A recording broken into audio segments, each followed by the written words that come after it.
Hello everyone, welcome to Punjab success mantra. आज के lecture में हम 10 एमसीक्यूज देखेंगे रिलेटेड टू साइंस। अब आज का जो लेक्चर रहेगा that will be basically based on health and diseases. उससे रिलेटेड 10 क्वेश्चंस करेंगे जो भी इंपॉर्टेंट है आपके एग्जाम पॉइंट ऑफ व्यू से।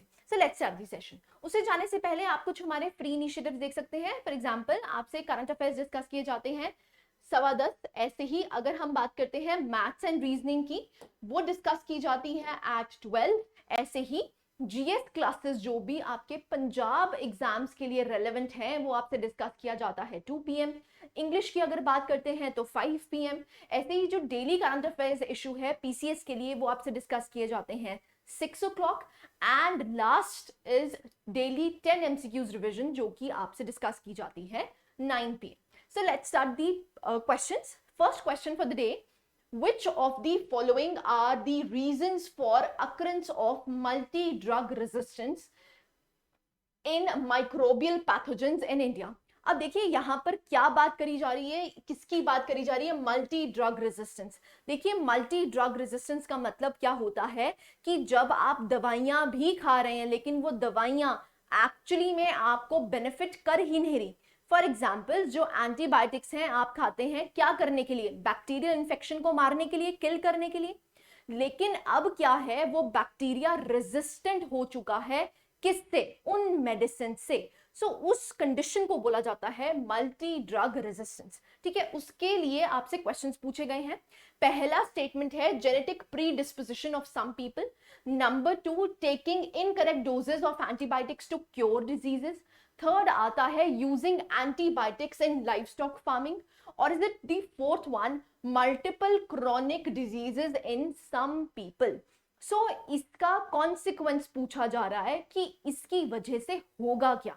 तो आपने जो करेक्ट स्टेटमेंट्स है उसको चूज करना है। आप देख सकते हैं 1 and 2 only, 2 and 3 only, 1, 3 and 4 only, और is it 2, 3 and 4 only.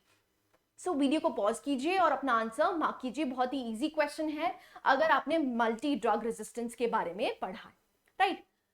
Okay, so answer for this particular question is D, 2, 3 and 4। देखिए यहां पर कोई भी जेनेटिक प्री डिस्पोजिशन नहीं होता है, जीन्स में कोई भी असर नहीं होता है।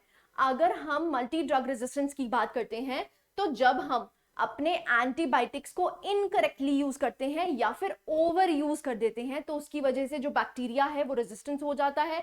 या फिर हम लाइवस्टॉक फार्मिंग में जब यूज करते हैं एंटीबायोटिक्स तो क्या होता है, वो कहां पर चला जाता है? That is in the livestock. और दूसरी बात क्या है, जब वो लाइवस्टॉक में पहुंच गया और जब हम उनको खाएंगे तो उसकी वजह से क्या होता है, जो बैक्टीरिया है वो क्या हो जाता है? रेजिस्टेंट हो जाता है। और जब हम एंटीबायोटिक्स खाएंगे वो हमें कोई भी असर नहीं करेंगी। ऐसे ही जो मल्टीपल क्रॉनिक डिजीजेस हैं वो इसकी वजह से हो जाती है। देखिए अगर कोई बैक्टीरियल इन्फेक्शन आपको हुई तो आप एंटीबायोटिक्स लेते हैं और आप ठीक हो जाते हैं। लेकिन अगर एंटीबायोटिक्स ही काम नहीं कर रही तो ऑब्वियस सी बात है जो बैक्टीरियल इन्फेक्शन है वो आपकी बॉडी में ठीक नहीं हो पाएगा, जिसकी वजह से क्या हो सकता है? मल्टीपल ऑर्गन फेलियर हो सकता है, मल्टीपल डिजीजेस आपको हो सकती है। इसीलिए 2, 3 and 4 becomes correct. Next question पे मूव करते हैं। क्वेश्चन नंबर 2 कहता है which of the following statements is not correct. Not correct पूछा गया है। Hepatitis B virus is transmitted much like HIV। Second statement है hepatitis B unlike hepatitis C does not have a vaccine.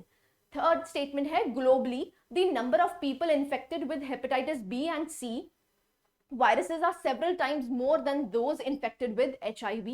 D है that is some of those infected with hepatitis B and C viruses do not show the symptoms for many years.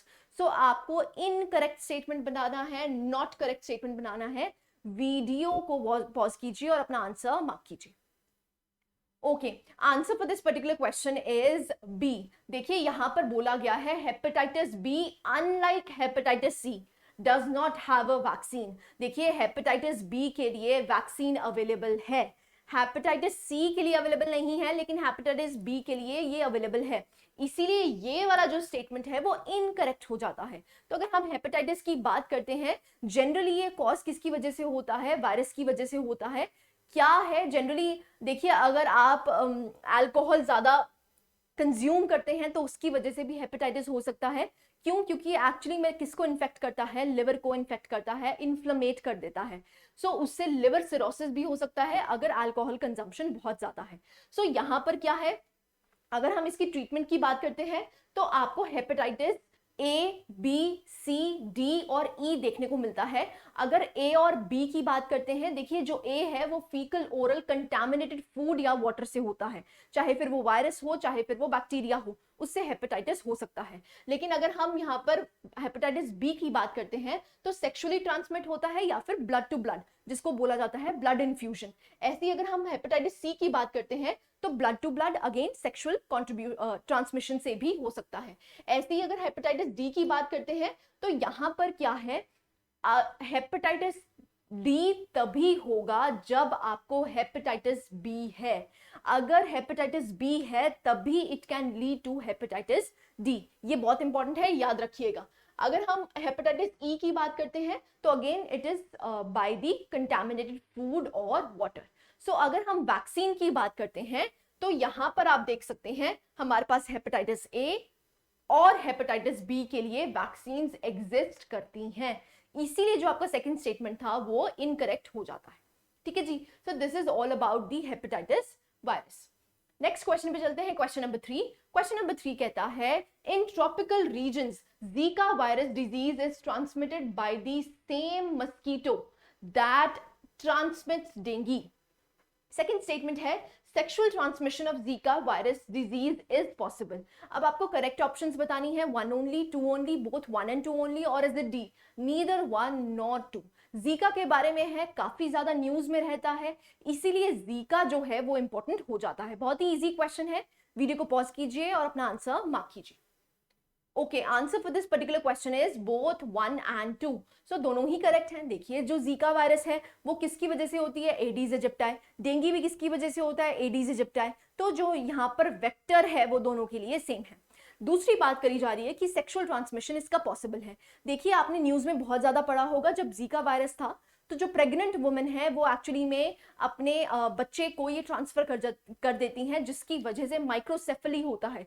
Microcephaly में क्या होता है, जो बच्चे का सिर है वो बहुत छोटा रह जाता है, तो इसीलिए जो ये डिजीज है it can be sexually transmitted. So this is all about Zika. So Zika के बारे में आप देख सकते हैं, जो एडीज मस्कीटो है वही इसका वेक्टर है, और जो जीका वायरस इन्फेक्शन है वो प्रेगनेंसी में अगर कॉज होता है तो प्रेग्नेंट वुमेन अपने बच्चे को ये ट्रांसफर कर सकती है। अगर हम इसके वैक्सीन की बात करते हैं, देखिए एज सच जीका वायरस के लिए कोई भी वैक्सीन अभी तक एग्जिस्ट नहीं करती है। अगर सिम्टम्स की बात करते हैं तो सिम्टम्स बहुत ही इजी हैं, रैश, फीवर होगा, जॉइंट पेन्स होंगे, एटसेट्रा। ठीक है जी। So this was all about Zika. Next question पे मूव करते हैं, क्वेश्चन नंबर 4 की अगर बात करते हैं, देखिए which of the following statements are correct? Viruses can infect number 1 bacteria, number 2 fungi और number 3 it is plants. So जो viruses हैं वो किसको इन्फेक्ट कर सकते हैं? आपको बताना है ऑप्शंस। ऑप्शन ए है आपकी 1 and 2 only, और इज इट 3 only, और इज इट 1 and 3 only, और the last one is 1, 2 and 3 only। हाँ जी, वीडियो को पॉज कीजिए और अपना आंसर मार्क कीजिए। बहुत ही इजी क्वेश्चन है, अगर आपको वायरस के बारे में बेसिक्स भी पता है तो आप ये क्वेश्चन कर सकते हैं। Okay, so answer for this particular question is D 1, 2 and 3। देखिए सारों को ही इन्फेक्ट कर सकता है। अगर हम वायरस की बात करते हैं, जो वायरस है वो आउटसाइड दी बॉडी क्या है? नॉन लिविंग है। जब भी वो इनसाइड दी बॉडी जाएगा किसी के भी, मतलब इसका मतलब क्या है, अपने आप वो कुछ नहीं कर सकता है, लेकिन होस्ट के पास जाके वो सारा न्यूट्रिशन एक्सट्रैक्ट करता है। तो जब तक वो किसी होस्ट तक नहीं पहुंचता तब तक वो क्या है, वो एक नॉन लिविंग थिंग है। लेकिन जैसे ही उसको होस्ट बॉडी मिल जाती है, अब होस्ट बॉडी किसी की भी हो, चाहे बैक्टीरिया की हो, चाहे फंगी की हो, चाहे प्लांट्स की हो, क्योंकि वो खुद कुछ नहीं कर सकता है लेकिन होस्ट बॉडी में जाके वो मल्टीप्लाई कर सकता है। इसीलिए जो आंसर बन जाता है that is 1, 2 and 3। So question number 5 की तरफ मूव करते हैं, विच with reference to the use of nano technology। अब नैनो टेक्नोलॉजी की बात करी गई है in health sector. Which of the following statements are correct? Number 1, targeted drug delivery is made possible by nanotechnology. Number 2, nanotechnology can largely contribute to gene therapy. So आपको बताना है nanotechnology की जो contributions हैं, जो significance है health sector में, वो आपको define करनी है। अब आपको दोनों में से correct option choose करना है। ए है वन ओनली, बी है टू ओनली, सी है बोथ वन एंड टू, और is it D neither one nor two? बहुत ही इजी क्वेश्चन है, नैनो टेक्नोलॉजी के बारे में पूछा गया है। तो जो भी स्टेटमेंट्स एक्चुअली आपसे पूछी जाएंगी वो ऑलमोस्ट सारी ही करेक्ट होंगी। देखिए ऐसा क्यों होता है, सिंपल है, क्योंकि नैनो टेक्नोलॉजी एक फ्यूचरिस्टिक टेक्नोलॉजी है। तो अगर हम नैनो टेक्नोलॉजी की बात कर रहे हैं तो इसकी जो कंट्रीब्यूशन है वो आपको हर फील्ड में देखने को मिलेगी। ठीक है जी। सो यहाँ पर आंसर क्या बन जाता है, that is C both one and to.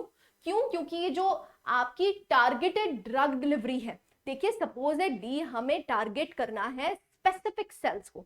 अब अगर हम कोई मेडिसिन खाते हैं तो वो मेडिसिन क्या सिर्फ टारगेटेड एरिया तक पहुंच रही है? नहीं, वो क्या होती है, ब्लड स्ट्रीम में मिक्स हो जाती है और ब्लड हमारी पूरी बॉडी में घुमा देता है और उसके बाद आपकी जो इन्फेक्शन है वो क्योर हो जाती है। लेकिन अगर हमें कोई target specific bacteria, specific type of cells को ही टारगेट करना है तो क्या कीजिए, तो यहाँ पर नैनो टेक्नोलॉजी काफी ज्यादा यूजेज में आती है। ऐसे ही अगर हम जीन थेरेपी की बात करते हैं तो भी हमें नैनो टेक्नोलॉजी की यूटिलाइजेशन पता लगती है। देखिए नैनो का मतलब क्या होता है, जिसका साइज 10⁻⁹ से भी छोटा हो उसको बोला जाता है दैट इज नैनो टेक्नोलॉजी। सो इसीलिए आंसर क्या बन जाता है, बोथ वन एंड टू। सो अगर आप देखें इसकी कंट्रीब्यूशन ऑलमोस्ट आपको हर फील्ड में देखने को मिलेगी, चाहे फिर वो हेल्थ हो, चाहे फिर वो एजुकेशन हो, एनीथिंग, वहां पर आपको इसकी कंट्रीब्यूशन देखने को मिलेगी। सो टारगेटेड थेरेपी, जैसे फॉर एग्जांपल कैंसर अगर किसी को होता है तो जो कैंसर के सेल्स हैं जब आप रेडियोथेरेपी करते हैं तो उसकी वजह से क्या होता है, जो आपके हेल्दी सेल्स हैं वो भी इन्फेक्ट हो जाते हैं, वो भी उसके तहत आ जाते हैं। तो हेल्दी सेल्स को तो हमें कुछ नहीं करना है, हमें क्या करना है, कैंसरस सेल्स तक टारगेटेड डिलीवरी पहुंचानी है। इसीलिए नैनो टेक्नोलॉजी यूजेज में आती है। ऐसे ही अगर हम बात करते हैं जीन डिलीवरी की, सो जीन डिलीवरी भी की जाती है by the help of nano technology. Next question पे मूव करते हैं, question number 6। H1N1 virus is sometimes mentioned in the news with reference to which of the following diseases? A है AIDS, B है bird flu, C है dinghy और is D swine flu? बहुत easy question है, bird flu और swine flu में से ही answer है, आपको भी पता है। अब बताइए बर्ड फ्लू और स्वाइन फ्लू में से कौन सा आंसर है? वीडियो को पॉज कीजिए और अपना आंसर मार्क कीजिए। Okay, so answer for this particular question is swine flu. देखिए इसका आंसर क्या है, स्वाइन फ्लू। सो अगर हम स्वाइन फ्लू के बारे में बात करते हैं, सो H1N1 क्या है, स्वाइन फ्लू है। स्वाइन मतलब जनरली ये पिग से आपको देखने को मिलता है। सो ये कॉम्बिनेशन किसका है, जो बर्ड फ्लू है और जो स्वाइन फ्लू है वो एक्चुअली में मर्ज किए और क्या बन गया, that is swine flu. So it is a zoonotic disease. Zoonotic disease का मतलब क्या होता है, अगर एक इन्फेक्टेड स्वाइन है, अगर ह्यूमंस उसके कांटेक्ट में आते हैं तो ह्यूमंस में भी ये ट्रांसमिट कर जाएगा। सो इसीलिए इसको क्या कहा जाता है, it is a zoonotic disease. ठीक है जी। सो आप देख सकते हैं wearing mask will reduce the chances. ठीक है, ऐसे ही अगर हम वैक्सीनेशन की बात करते हैं, सो स्वाइन फ्लू और नॉर्मल फ्लू दोनों के लिए ही इफेक्टेड रहेगी। जो भी फ्लू की वैक्सीन होती हैं वो आप लगा सकते हैं, right. So this is all about swine flu. Next question पे मूव करते हैं, question number 7। Consider the following diseases, कौन कौन सी हैं, that is diphtheria, chicken pox and small pox. अब आपसे पूछा गया है कौन सी ऐसी डिजीजेस हैं जो कि इरेडिकेट हो चुकी हैं इन इंडिया। सो ऑप्शंस हैं आपकी 1 and 2, बी है 3 ओनली, सी है 1, 2 and 3 ओनली और is it D none of the above? So video को पॉज कीजिए और अपना आंसर मार्क कीजिए। Okay, so answer for this particular question is that is B. कौन सी है, 3 ओनली। देखिए डीपीटी तो हम अभी तक वैक्सीन देते हैं, अगर मिशन इंद्रधनुष की बात करते हैं तो वहां पर हम डिप्थीरिया के वैक्सीन देते हैं। अगर हम वैक्सीन दे रहे हैं किसी चीज की, स्पेशली मिशन इंद्रधनुष के तहत, तो ऑब्वियस ही बात है ये एज सच अभी तक इरेडिकेट नहीं हुआ है। अगर हम स्मॉल पॉक्स की बात करते हैं, देखिए जो स्मॉल पॉक्स है वो वर्ल्ड में ही इरेडिकेट हो चुका है। सो इसीलिए जो इरेडिकेटेड डिजीज है, अगर इन तीनों की बात करते हैं तो स्मॉल पॉक्स। अगर हम पोलियो की बात करते हैं तो इंडिया वो भी इरेडिकेट कर चुका है, कब, 2014 में। सो पोलियो भी इरेडिकेटेड है इन इंडिया। ठीक है जी। सो आपको ये याद रखना है। नेक्स्ट क्वेश्चन पे मूव करते हैं, क्वेश्चन नंबर 8। क्वेश्चन नंबर 8 कहता है which of the following statements are correct? आपको करेक्ट स्टेटमेंट्स बतानी है। Number 1, viruses lack enzymes necessary for generation of energy. Number 2, viruses can be cultured in any synthetic medium. Number 3, viruses are transmitted from one organism to another by biological vectors only. So आपको यहाँ पर correct statements बतानी है. आपके लिए options है 1 only, 2 and 3 only, 1 and 3 only, और is the D 1, 2 and 3 only. हाँ जी, वीडियो को पॉज कीजिए और अपना आंसर मार्क कीजिए. Okay, answer for this particular question is A only. देखिए यहाँ पर पहला तो करेक्ट है क्योंकि उनके पास एंजाइम्स एग्जिस्ट नहीं करते हैं, तभी तो वो क्या ढूंढते हैं, होस्ट बॉडी ढूंढते हैं, जिससे कि एनर्जी कौन प्रोवाइड करे, होस्ट बॉडी प्रोवाइड करे. लेकिन अगर हम सेकंड और थर्ड स्टेटमेंट की बात करते हैं, जो वायरस है उसको कल्चर किया जाता है इन एनी सिंथेटिक मीडियम, तो ये आपका गलत हो जाता है. देखिए जो भी एक्सट्रीम स्टेटमेंट्स होती हैं जहां पर एनी ओनली लिखा होता है, तो उनको कॉशियसली पढ़िए. अगर आपको यहाँ पर तुक्का भी मारना है, जिसको बोलते हैं इंटेलिजेंट गेसिंग, तो इंटेलिजेंट गेसिंग में जनरली ये वाली जो स्टेटमेंट्स होती हैं ये इनकरेक्ट होती हैं. ऐसे ही अगर हम थर्ड स्टेटमेंट की बात करते हैं, तो यहाँ पर लिखा है कि एक ऑर्गेनिज्म से दूसरे ऑर्गेनिज्म ये कैसे फैल सकती है, ओनली बायोलॉजिकल वेक्टर्स. सो इसीलिए भी ये जो है वो गलत हो जाता है, क्योंकि ओनली की बात करी गई है. ठीक है, आई होप यहां तक क्लैरिटी है. सो इसलिए आंसर क्या बन जाता है, 1. नेक्स्ट क्वेश्चन पे मूव करते हैं. Question number 9, which of the following diseases can be transmitted from one person to another through tattooing? अगर टैटू करवाया जा रहा है और वो इन्फेक्टेड नीडल है, तो उसकी वजह से क्या हो सकता है. 1 chikungunya, 2 hepatitis B, 3 HIV AIDS. आपको बताना है कौन सी करेक्ट है. A 1 only, B 2 and 3 only, C 1 and 3 only, और इज D 1, 2 and 3 only. हाँ जी, आंसर्स प्लीज. वीडियो को पॉज कीजिए और अपना आंसर मार्क कीजिए. Okay, answer for this particular question is B, that is 2 and 3 only. देखिए अभी हमने हेपेटाइटिस बी के बारे में पढ़ा था, या तो सेक्सुअली ट्रांसमिटेड हो सकता है या फिर ब्लड इन्फ्यूजन के थ्रू. सो ऑब्वियसली बात है, अगर टैटूइंग की नीडल जो है वो इन्फेक्टेड है, तो आपको हेपेटाइटिस बी हो सकता है. ऐसे अगर हम HIV एड्स की बात करते हैं, तो वो भी ट्रांसमिट कैसे होता है, या तो फिर सेक्सुअली ट्रांसमिट हो सकता है या फिर ब्लड टू ब्लड. सो यहाँ पर ये भी हो सकता है. तो इसीलिए दोनों ही डिजीजेस क्या है, they can be transferred from tattooing. ठीक है जी. नेक्स्ट क्वेश्चन पे मूव करते हैं. Last question for the day. A company marketing food product advertise that it do not contain trans fats. अब ट्रांस फैट्स के बारे में पूछा गया है, इसका मतलब क्या है, सिग्निफाई क्या करता है. Number 1, the food products are not made out of hydrogenated oils. Number 2, the food products are not made out of animal fats or oils. Number 3, the oils used are not likely to damage the cardiovascular health of the consumer. So आपको बताना है trans fats के बारे में. Trans fats क्या होते हैं, अगर आपको ये पता है तो question becomes very very easy. So answers आप मार्क कर सकते हैं. फर्स्ट है 1 only, B है 2 and 3 only, C है 1 and 3 only, और is D 1, 2 and 3 only. So video को पॉज कीजिए और अपना आंसर मार्क कीजिए.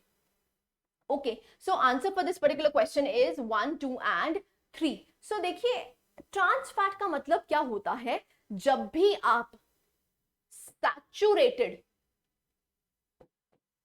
फैट्स को अनसैचुरेटेड फैट्स में, अनसैचुरेटेड फैट्स को सैचुरेटेड फैट्स में कन्वर्ट करें by the addition of hydrogen.